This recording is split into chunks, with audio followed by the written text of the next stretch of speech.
In this video, we're going to continue working on the printer object, and we're going to fix our rapid a little bit, and we're going to add a front panel display so that we can see what the printer is doing. So I'm going to start by making a copy of my printer demo project from last time, and I'm just going to call that printer demo 2. And let's go ahead and open that.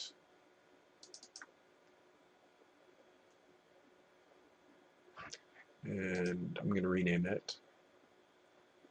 Save as, rename, printer demo 2, son of printer demo. So here's our rapid command from before.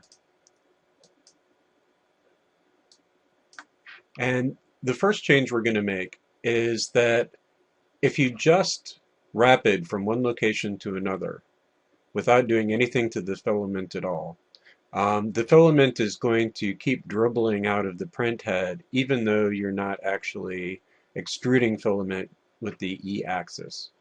So what we actually want to do is before we do this move, we want to retract the filament a little bit. And after we do this move, we want to re-engage the filament so that when we continue printing, filament will come out. Now, the problem with this is that we need to know the position of the E-axis so that we can calculate a backup position. And then afterwards, we need to re-engage the filament.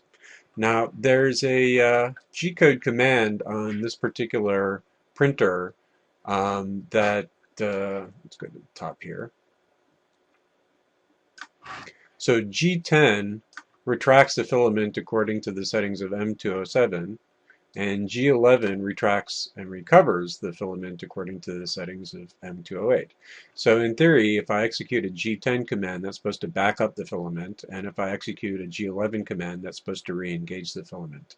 But the problem with these two things are that this M207 and M208, these are not standard G-code commands. They work for Marlin, but they don't work on all 3D printers. And in some 3D printers, M208 actually sets the extent of the X, Y, and Z axis. So if I use these commands, I'm going to be creating non-standard G-code. And I can avoid it pretty easily by just using the G1 coordinated movement command to back up the filament. So that's what I'm going to do. Now I already can get the E position because it's in the extruder position inside the printer object. So let me go ahead and add an element here for the extruder position E, and I'm going to subtract some number from that. So this is how far I want to back up the filament. And for now, I'm just going to go ahead and use the number 3. Actually, let me create a numeric constant here. So I'll just use 3 for now. And that's a number that you can play around with. If it's still dribbling a little bit when you're moving and creating strings, when you're supposed to be doing rapid, then you can increase this number. Otherwise, it should be fine. So instead of just moving to X, Y, Z, what we're going to do instead is edit this format string. So first, we're going to G1 to E, and then we're going to specify a position on the extruder axis. Then we're going to do our rapid, and then we're going to re-engage the filament. Now, have to terminate that command. Now, one other thing that we left out when we were doing this the first time is the notion of feed rates. And for more information on feed rates, see the feed rates video. But basically, the feed rate is the speed that the printer head is moving at. For rapid commands, when you're not actually extruding filament, you can move pretty quickly. So a reasonably high feed rate is F7800. So this says move at 7,800 millimeters per second, per minute rather, which is pretty zippy. But if we're actually extruding filament and we tried to move that fast, bad things would happen. So for filament moves, if you want to move fairly quickly, you can move F1800 and F1800. Now later on, when we start printing objects that have overhangs and we want to give some time for the part to cool, we'll be using lower values, but for now 1800 will be fine. So now we have our wires are all basically messed up at this point because this is sending our X wire to the first E and the Y wire to the X and so on. So let's go ahead and start by cleaning these guys up a little bit. Okay, now I'm going to delete these branches. Let me move this over here. So delete this branch, delete this branch, delete this branch, and move this around a little bit so I can get stuff to it. And clean these up.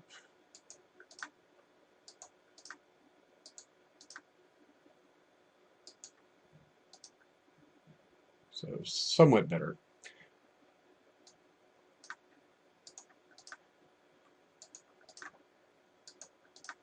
There we go. Okay, so the first E, actually clean that one up. So the first E goes there. So this backs up the filament. And then we move to X, Y, and Z. Oops, that's the wrong one.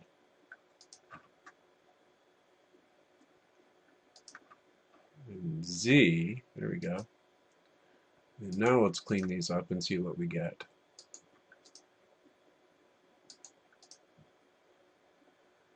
Okay. And now, after we've done the rapid, now we want to put the filament back where it was when we started. So let me go ahead and bring that in there. There.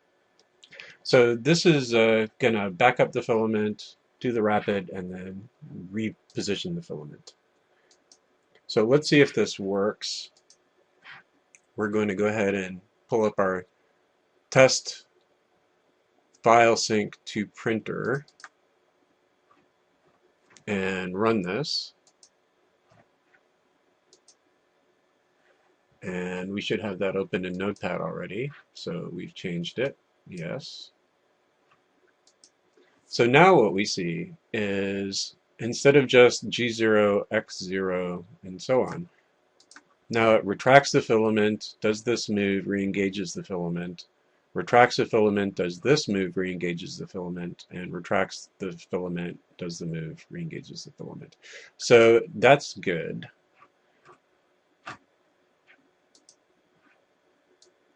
And now let's go ahead and pull this up onto an indicator. So I'm going to add some controls here. I'm going to go ahead and add a numeric indicator to show the X position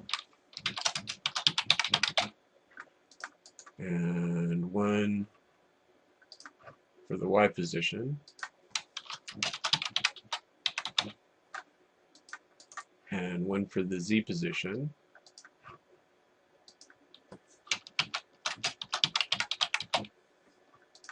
And I'm also going to add a big red button that you can use to stop the machine.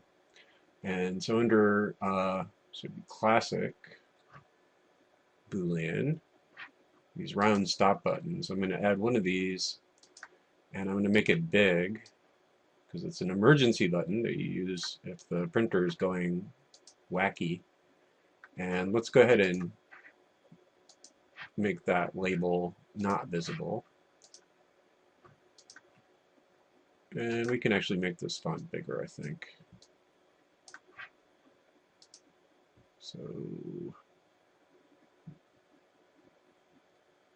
let's go 36. Okay, so there's a stop button for us. And you'll notice when we press it, it toggles to down, and when we press it again, it releases. So that's what we want. And let me go ahead and make current values default and save all. So now we have some buttons, but we haven't, some indicators and a button, but we haven't actually hooked them to anything. Now, the place that these are going to want to go are in our interface object. And we're going to want to store them inside of our private data. But the way that LabVIEW works is I can't actually store this button inside of this data and then have it read the front panel or set the front panel. If I actually want to set the front panel or read the front panel, what I need to do is store a reference to this object. So a reference is like a pointer. I can have a pointer to this object, and wherever I am in my code, I can access the value of this button, even though it's not part of my sub-VI. So what we're going to do is create a ref num to a control. And then we're going to drop one of those round buttons into that control ref num. So now this is a Boolean ref num, and that's the correct type for our stop button. So I'm going to go ahead and call that stop button. Actually, let me see, what did I do in the UML diagram? So I just had it as stop in the UML diagram, so that's what I'll do here too. And now we can move this into our private data. It's a little bigger. And now we want to do basically the same thing for these numeric indicators. So I'm going to create a numeric control ref num, and I'm just going to drop a numeric indicator into there, and it becomes a dignum ref num. So this is going to be our X indicator. Let me just make two copies of that. Paste, paste. So here's X, and then this one is going to be Y. Let's see.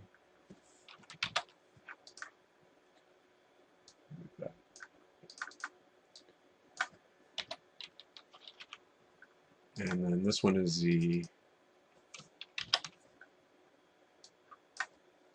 There. So drop this in, do it at the top, X, and then Y, and then Z.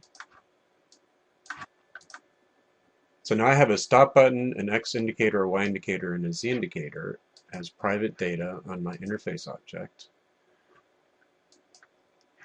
And now I want to create an initialization method that lets me set those things up. So this initialize here is going to take references to the actual controls on my front panel and store them in the interface object. So we create a new static dispatch, and I'm going to save that under interface as initialize.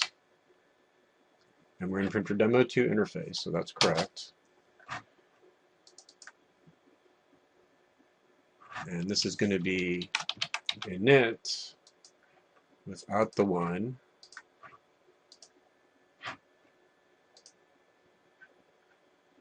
Save that. So what is it going to take in? It's going to take the same ref nums that I had in my private storage. So I'm just going to copy these and paste them onto my front panel.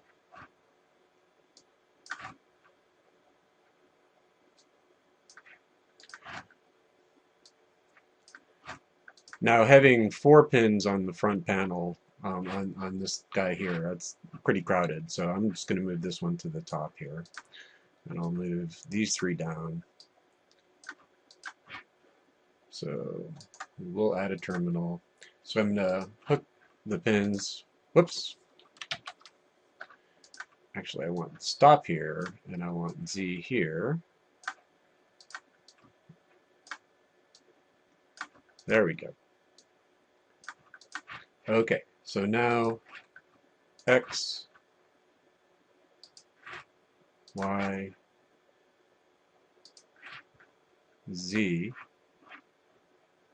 and stop. So we'll save those. And now let's look at our block diagram. So we'll move this over here. And we're just going to use bundle by name to store those in our private data.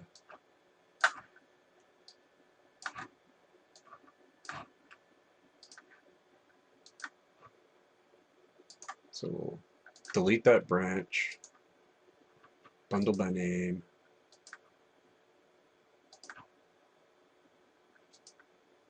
and we'll add.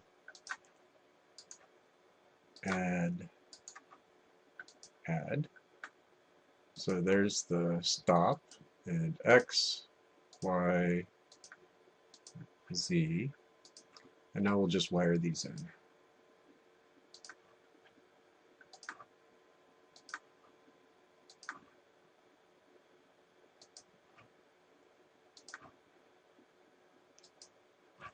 And that gives us an object with the correct private data storage. And now we have an initialization function. So how do we use this method in our code? Well, let's go back to the front panel where we added the controls. And if we go to our block diagram here, now we see that we have X, Y, Z, and stop.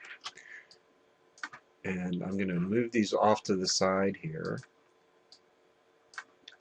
And we're not actually going to hook these into anything. Instead, what we're going to do is we're going to create references to them and then pass these references into an interface init. So let me move this here, and now instead of just creating an interface and passing it in, I'm going to call the initialize method on it. So the object gets initialized, and then the interface gets passed in to my printer init. And I'm also going to hook this error pin in. I have an error here that I can hook in. So now you see this guy takes X indicator, Y indicator, Z indicator, and stop.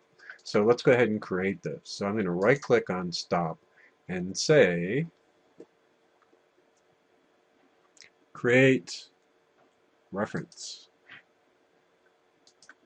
And this gives me a reference indicator that I can do something with, and create reference, and create reference, and create reference. So these are the things that I'm actually going to hook in to my init.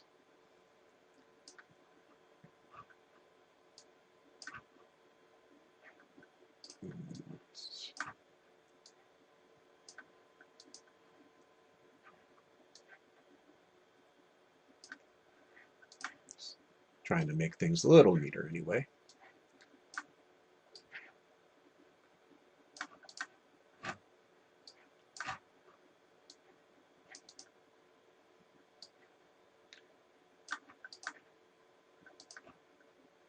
So here's my stop button, and here's my X indicator, and my Y indicator,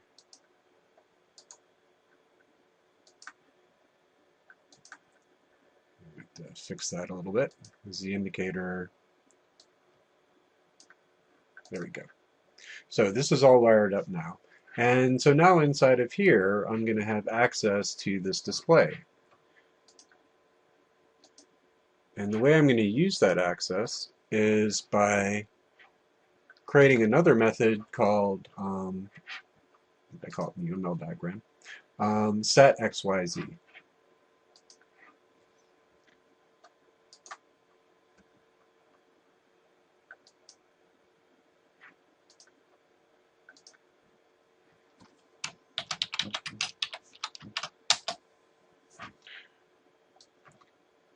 So this is going to take an interface in and out and a reference to the and an error in and out.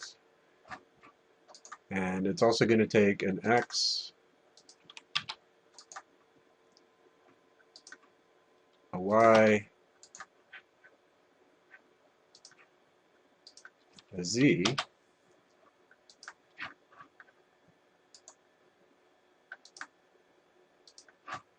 X,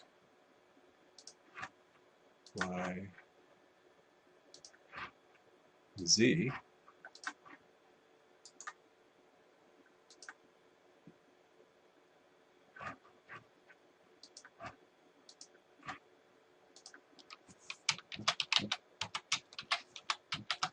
set XYZ.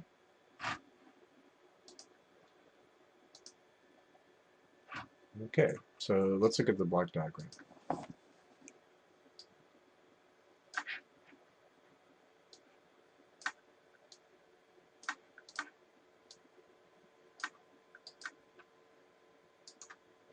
So the first thing we want to do is get our indicator references. So unbundle by name. And we're going to add one for each. And here's our X and our Y and our Z. And now since this is a reference to an indicator, I can't just, there's no way to really connect this into that indicator. So what I need to do is actually get a property node. So under the application control palette, there's a property node. And I put the reference in here. And I also wire in my airline. And then I select what property of this reference I want to set. And there's a whole bunch of them. But what we want is the value. So what we're saying is we want to take the X display and we want to set the value of that display to whatever we put in. So right now it's actually producing the value of the display. If we want to set it, we need to change this. So right click, and I change that to right. So now it's an input. So the default, it was an output, but now it's an input. And if I wire this X value into here, that goes ahead and changes my display. And so I'm going to do the same thing for the Y indicator and for the Z indicator. So let's create another property node. And I'm just going to copy this and paste another one in. So now I have, whoops, that's not what I wanted. Copy this and paste that in. So now I have two of these guys. And I need to wire these airlines. So,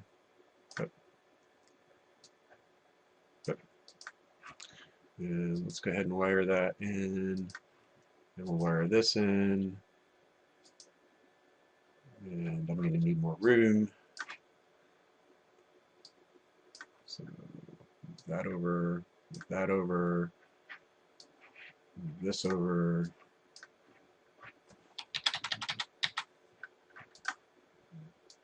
Yep. Okay. And then we can wire this, wire that, and clean this up, and clean this up.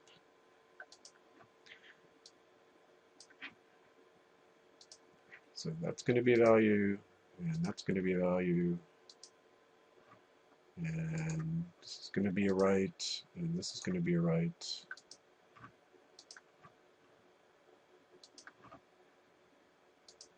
Like that, like that, and that should set our display. Now we haven't actually changed any of these indicators. We changed the value of them, but we haven't changed the reference. We're still pointing it to the same indicator. So I don't actually need to bundle these guys back into my interface object. But I'm going to go ahead and do it anyhow. So let's go ahead and bundle by name. And the reason I'm doing this is just it's a good habit to get into because you're never entirely sure whether something you're calling is actually affecting the object or not. So it's always good practice to just go ahead and assume that anything you call changes these guys. So, whoop, there we go. So here's our type. And we're going to add and X, Y, and Z. And here's our reference out for X, and our reference out for Y, and our reference out for Z, and our error line. And finally, return this cluster. Get rid of this. So that's it. So this is how we set our indicator. Save that. And now we can use this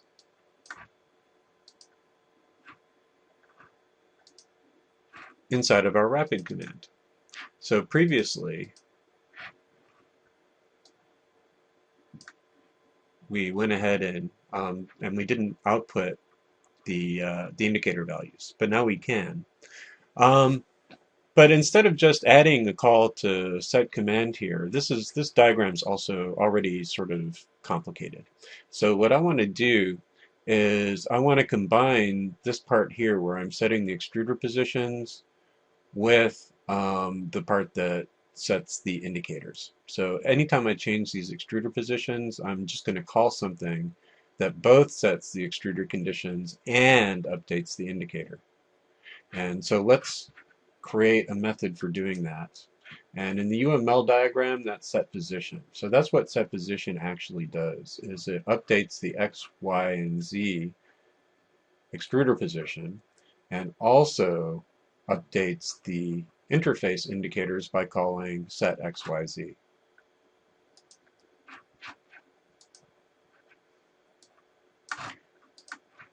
So under our printer, we're going to create a new static dispatch template. And actually, I should have called that set XYZ instead of set position here. So I'm going to go ahead and change that.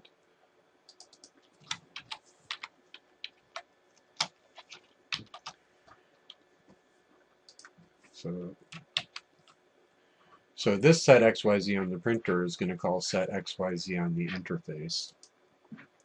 And it's going to take an X, Y, and Z.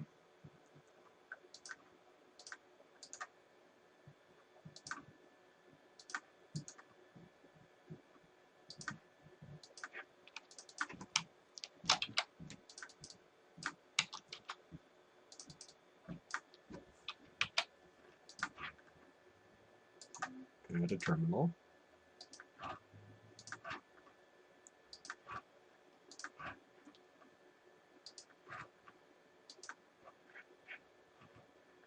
And let's go ahead and update the icon.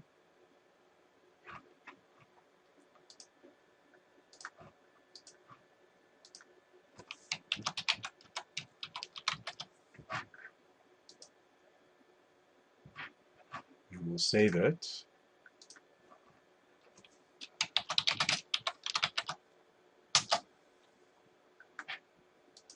Let's go to the block diagram.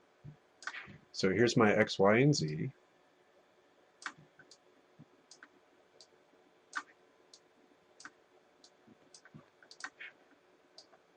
And I'm going to want to call the set XYZ on the printer. So let's go ahead and delete this and unbundle that.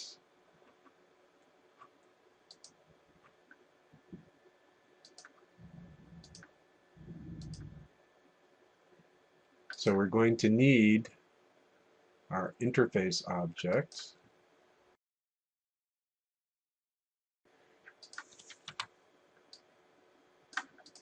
So wire the interface into here.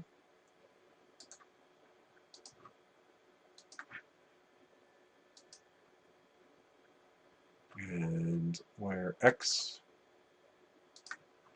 Y, and Z. And now here, we're going to bundle by name.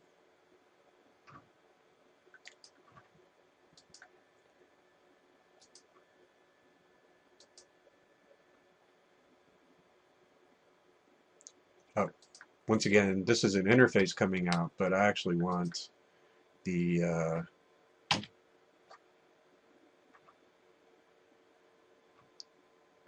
printer. I can bundle the printer, not the interface.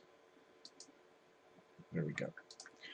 So now we want to set basically everything on here. So indicator, X, Y, and Z.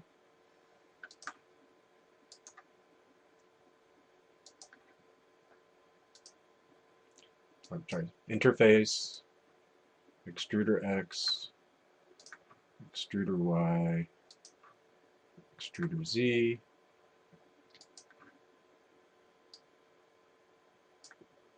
and now here's where we put the interface, and here's where we put X.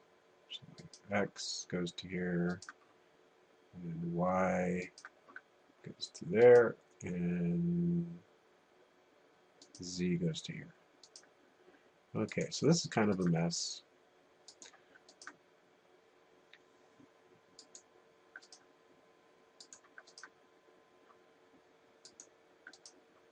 And that's good enough for now.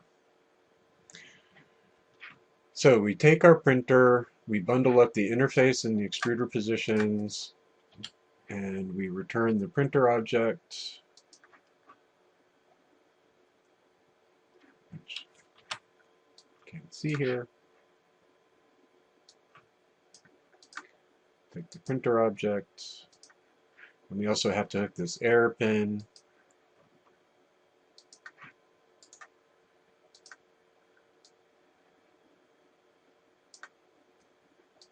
So there we go. So this is how we're going to set the XYZ. And now let's use it in our rapid.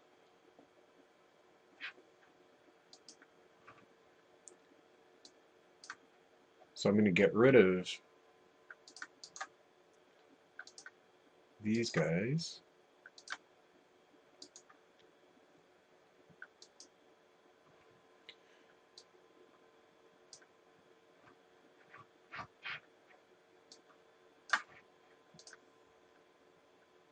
And I'm going to move these over.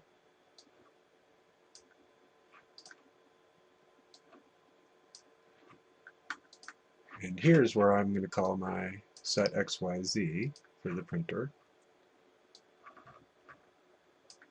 which will both update my local storage and my display.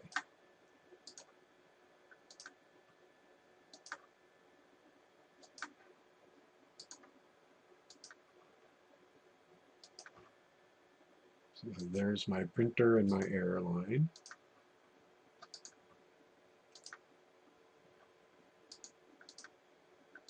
And here's my X.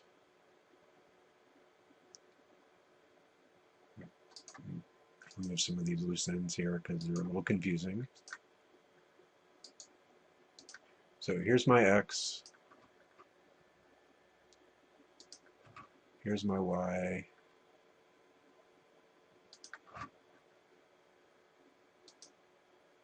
I missed. Here's my Y. And here's my Z.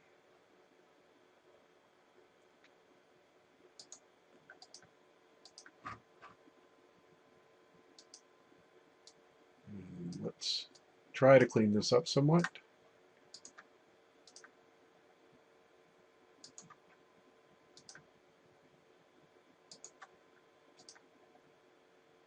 Okay. So I'm taking my printer with the G-code sync object and setting it, setting that, and I'm passing in X, Y, and Z.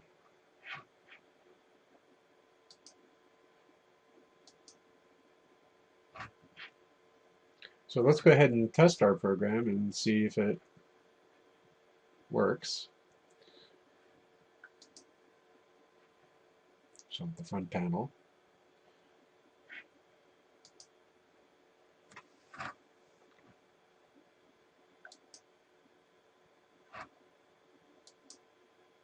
So it was very fast. So let's go ahead and save this as, and we're going to create a copy called test file sync serial sync to printer with indicators. And we're going to get rid of that, and we'll add a Visa resource.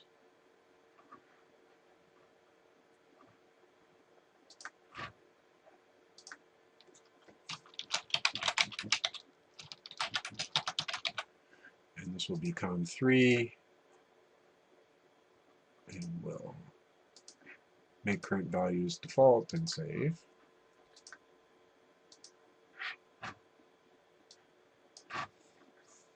Get rid of that wire. Change this to a serial sync.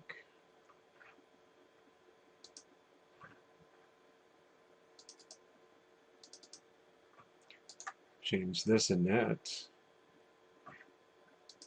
to the serial sync init, and wire this in. So that should be all we need to do. And let's actually run this and see what happens. So this is 5. Oh, it's coming up to temperature now, so it's paused at 005 while the print head heats up.